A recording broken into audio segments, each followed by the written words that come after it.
This is Tim Bryce with my column entitled Understanding the Natural System. Every now and then I encounter a programmer who adamantly contends you cannot have an information system without some form of computer support. Actually, we've had such systems well before the advent of the computer. As we jokingly contend, the first online, real-time, interactive database system was double-entry bookkeeping, which was developed by the merchants of Venice in 1200 AD. It may have been a manual system, but it worked rather effectively, and still does. Suggesting you can't have a system without a computer reveals the person's naivety.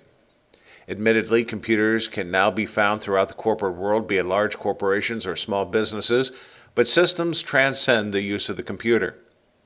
Information systems are born the moment a company or organization goes into business. They may lack automation and are not the most sophisticated, but they exist nevertheless. The system may not be well organized as a systems analyst may design it, but it is what is called a natural system, which is born out of necessity by people charged with performing the work. Since information is consumed by people, they inevitably invent systems to produce information to support business needs.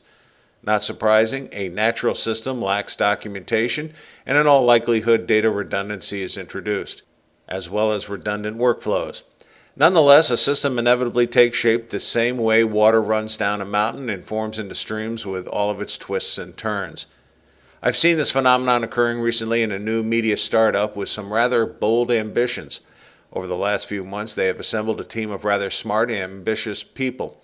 Even though they lack a systems department or even an IT department, they have been forced to create all of the systems themselves. Is it perfect? Hardly. But they are persevering in assembling the information to make the company a success. They either do so, or the company will perish before it even gets off the ground.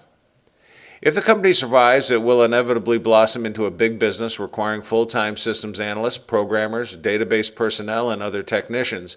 Undoubtedly, these people will be faced with untangling the natural systems and organizing them into something more efficient and effective, which will be no small task as such systems normally resemble a plate of spaghetti rather than anything structured.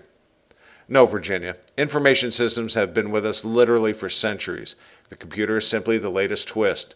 Just remember, even in the absence of systems analysts, systems always find a way to deliver information.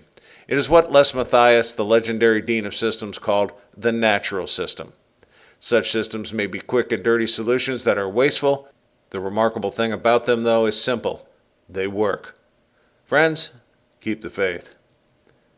This is Tim Bryce in Palm Harbor, Florida.